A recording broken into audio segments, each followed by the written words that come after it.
I cringe at the old me because, girl, what were you doing? Welcome back to the official Thompson Resume Writing Company YouTube channel, where I share weekly tips and hints on how to update, refresh, and or prepare your resume and LinkedIn profile for your job search, along with some career advice, some job search tips, and some personal stories of my own. I am Tamika Thompson. I am the owner and resume writer at Thompson Resume Writing Company, and I specialize in transforming bland, lackluster resumes and LinkedIn profiles into powerful selling tools that help corporate mid-level, management, and executive professionals land interviews 2 times faster. If you are new to my channel, welcome, and I'm so happy for whatever reason you stumbled across my video, and I hope that you like this video enough to go ahead and hit the subscribe button below. If you are a returning viewer or a returning subscriber, thank you so much for always showing my content some love. Today's video is going to be another career chats with Tamika or storytelling type of video where I open up and I share some things that I've been through in my professional career and in my career life. For the first video that I did as part of the series,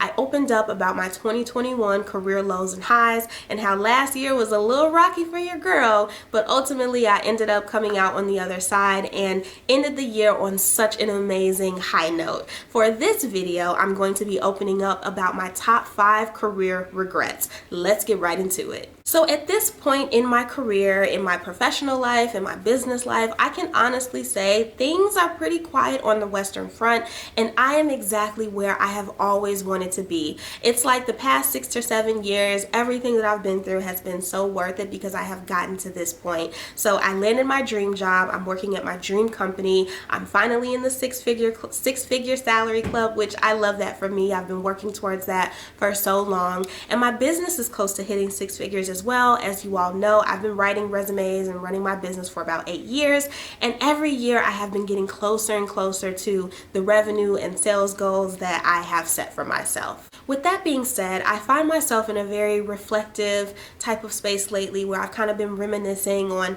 my past career experiences and the jobs that I've held and just the stuff that I've been through, and just thinking to myself, man, I wish I did this differently, or I wish I did this instead, or man, I wish I did not make that mistake because it would have, maybe I would have been here a little bit sooner, and maybe my journey would not have been as rocky. And 2, just holding myself accountable, right? So now that I'm the professional that I am, I can honestly say I'm way more polished and way more professional and way more just a much better version of me than I have ever been in the past.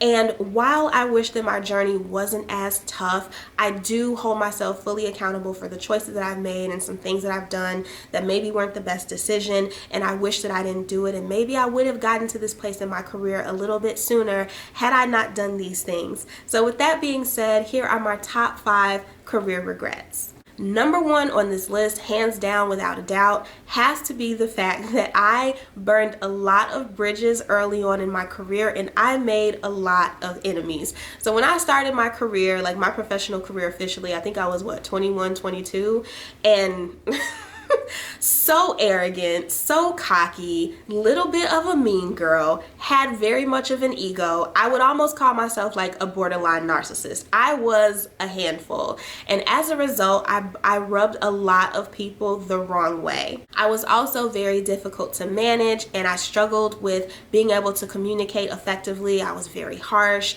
I was very dominant, and of course there were a lot of people who just were not here for my antics. The managers that I had back then, I definitely bumped heads with almost all of them, just because I just swore up and down that I knew exactly what I was doing and couldn't nobody tell me anything. I was not coachable. I was not very good to manage. I was difficult to manage. In fact, I had a reputation at a couple of the companies earlier in my career of being difficult to manage. And as you know, that is never a good thing when you have a reputation like that. I also was not a good listener. I did not take feedback at all, and I did not take any criticism at all.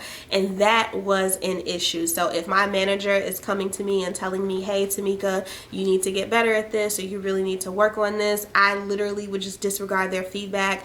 I know what I'm doing. I got the juice. I know that I'm, an all-star. She just hating on me. She don't want me to be great. Not understanding that a manager's job is to coach you and to make you better and pinpoint areas areas of improvement. At the time, it just kind of felt like people were nitpicking at me, like, no, this call was great, or I did this really good, why are you poking holes in it? And I did not understand at the time that that criticism and that feedback was supposed to make me better and make me a stronger and a better performer, and that they were not coming from me. But I swore up and down that everybody was against me, and so I feel like I developed almost like a little army of people behind the scenes who just did not like me. There were also many times that I went above my manager's head to get something done or get an answer on something or to do something. So I remember one time at one job in particular, I was trying to transition to another department. My manager told me to wait. She told me that I can't remember what the reason was, but she told me not to do it at that time.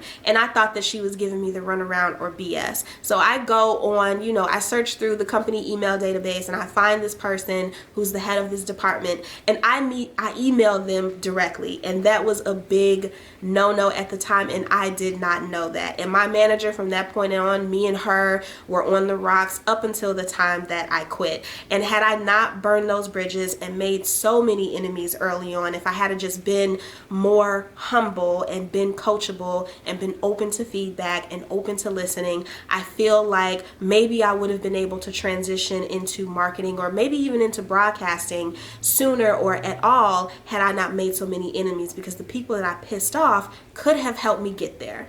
And yeah, the professional that I am now, very humble but still very confident. I look back on that knowing that I'm such a strong communicator now, and knowing that I've gotten so much better at collaboration and teamwork and listening and professional development and self-improvement. I cringe at the old me because, girl, what were you doing? Number 2 on this list is jumping headfirst into marketing on a whim. So I'm gonna give y'all the tea, okay? So I was thinking about doing marketing. I went to school for journalism. I wanted to become a television news anchor. That did not happen. Ended up in customer service for quite some time during the recession to try to figure out what my next career move would be. So I decided that it would be marketing. But I had decided that it would be marketing like 2 months before I actually went into marketing. What happened was I want to say 2 months worth of like bad days at work, and I was getting really fed up and I was just over it. And so I was like, you know what, I am either going to get fired because I'm so fed up, and I just felt myself getting to that point where I was just over it, and I was like, I need to get out of here quick. I need to hurry up and find a new job. I'm going head first into marketing like tomorrow. And so I updated my resume and just started blasting out applications, received a job like 1 month later. And that's a blessing and a curse for me, I feel like, because I'm a resume writer and I know that I'm a really good resume writer. I've never had an issue getting a job. So if I'm not happy at this job, I know that I can update my resume like that and find something else like quick. That's never been an issue. The problem was that I did not do any research on marketing. So I didn't take the time to maybe set up some informational interviews with people in the field. I didn't leverage the power of LinkedIn to try to reach out to people who were in marketing to try to get their advice on what I should be doing to like enter the field. I also did not do any research, so maybe I could have gotten some certifications. Maybe I should have taken some webinars to maybe kind of get familiar with some of the terminology and the things that I would be doing. But I did absolutely none of that. I figured I had ABC and I should just be in marketing right then and there. And I wish, in hindsight, looking back on it, I wish I gave myself 6 months to a year to kind of build myself up to get into marketing, and maybe it wouldn't have been so difficult in the very beginning for me to find the position that I like, really learn what my strengths are, really know what it is that I like to do, and really understand what marketing entails, because I did not know. What I did know was that I was tired of being hourly. I was sick of that job at the time. I was just over it. It was a lot of nepotism in that company. It was just a lot of drama and a lot of BS. There were also a lot of layoffs in that company. The work environment was like toxic. It was a corporate role, and I was just done. So I was just like, you know what? I need to be up out of here quick, and I did just that. But I realized in hindsight, I did that prematurely. And so yeah, I wish I gave myself like 6 months to a year to kind of prep myself and meet some people, network, get certain things under my belt that I could put on my resume that would make me stand out, so that I would have had an easier and a much more subtle transition into marketing. But at the same time, I don't regret it, because I've always been someone who leaps first and thinks later. I am now someone who thinks first and leaps later. But back then it was just like, yo, if this is what we want to do, we're gonna do it. We're gonna jump headfirst into it. We're gonna dive into it, and we're just gonna go for it. And there's something so precious about being young and not being afraid to do anything, and I cherish that. But yeah, in hindsight, it was like, ooh girl, I wish I gave myself a little bit more time in taking the proper steps to make a career transition.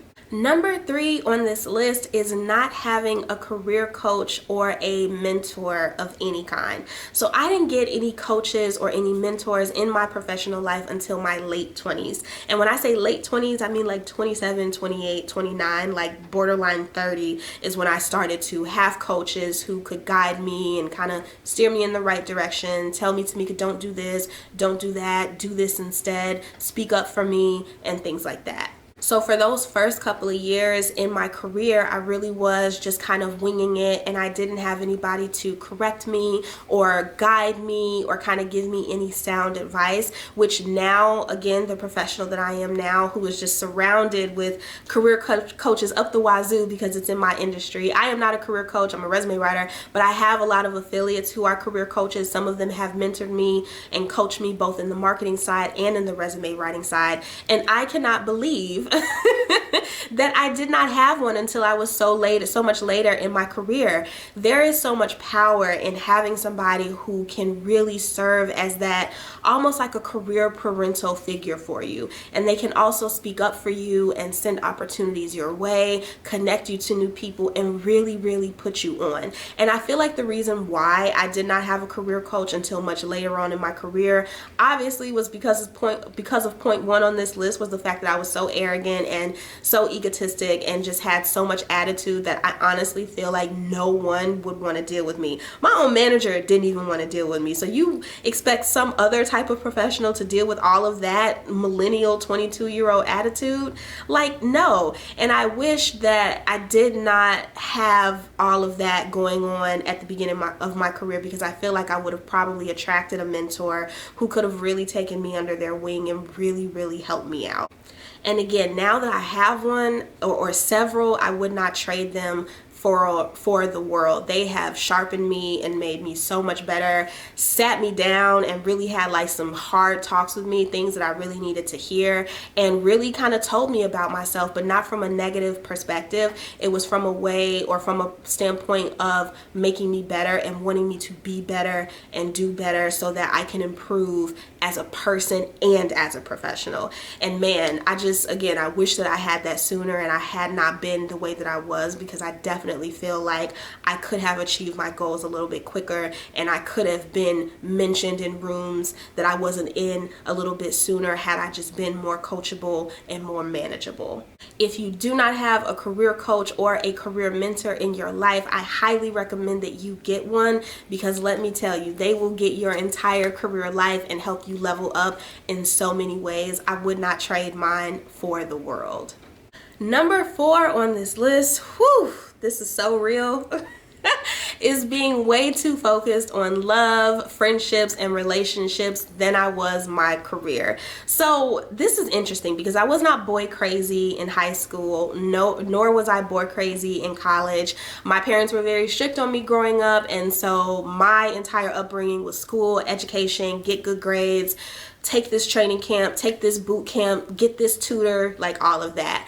And so I maintained like a 3.7 GPA all through college. I made the dean's list. I had like 3-4 internships. I had 3-4 jobs, and I was on a bunch of different extracurriculars at school. And so I feel like once I graduated, I feel like I was just ready to set free, or set myself free and just like bust loose and hit the streets. Because of course, when you're at home, your parents kind of dictate what you can and can't do. You can't really, or my parents didn't really allow for me to sneak around too much, so I really didn't get away with too much of anything.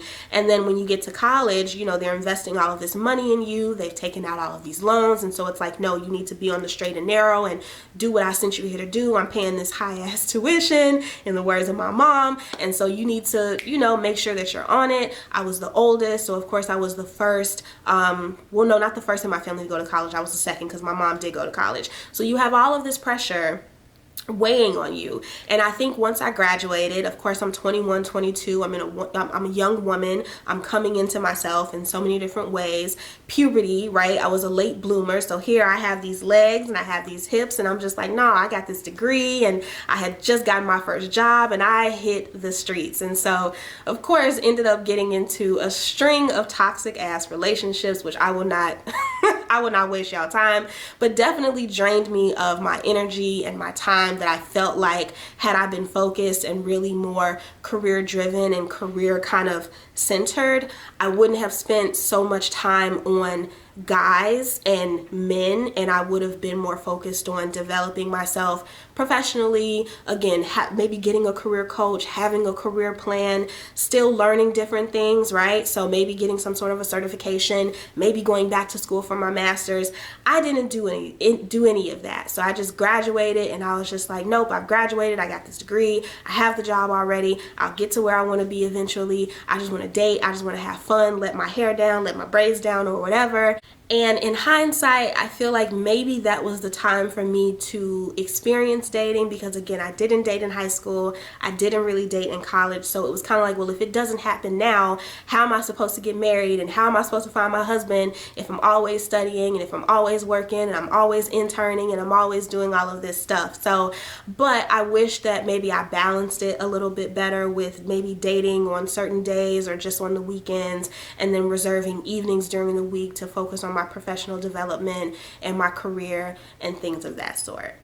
And then last on this list is a tie, actually, between stopping learning and not continuing to learn after I graduated and not having a career plan. So I made the mistake that a lot of people make, especially some millennials made after they graduated, and that was just not learning anything else aside from school. So I realized that after I graduated, especially when I was making a career pivot, I had to learn something new, like all over again. I had to learn new software, I had to learn new systems, I had to learn new terminology, operations, verbiage, all of the things. And I just felt like, no, I have this degree, I shouldn't need to learn anything else. I've paid all this money for it, and this should just be that. And in the professional world, that is not the case. These days, I am an avid learner. Like every weekend, or at least once a month, I'm in some sort of a course, or I'm reading something that's teaching me something. Like I'm really big on continuing to learn to advance my career and advance my skill set.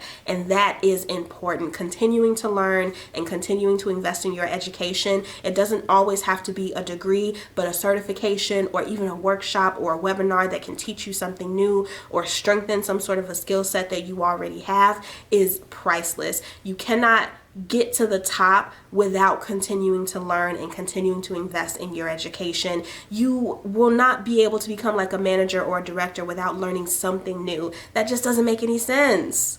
There was like a good 5-year gap where I did not take any class, any course. And I don't know if that had to do anything with just being fatigued from school, right? So literally we power through school from like first grade all the way up until we receive our bachelor's degrees with no breaks.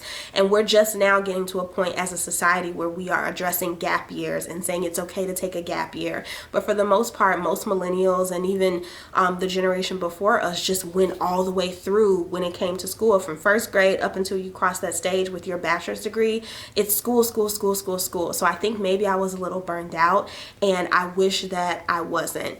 And I reiterate again, when you are looking to continue to advance in your career, whether it's making more money, whether it's going after a promotion, I guarantee you that you are going to have to learn something or explore something new or learn how to do something in order to get to that point. That is the key to increasing your worth over time, increasing your salary. That's definitely how I did it. Like once I got the hang of it and I'm like, okay, every month, every quarter, I need to be learning something new. I need to be mastering this. That is how I was able to continue continuously increase my salary, with every single job that I took from, I want to say 26 up to where I am now. I've never taken a pay cut, and learning and being an avid learner is a good reason for that.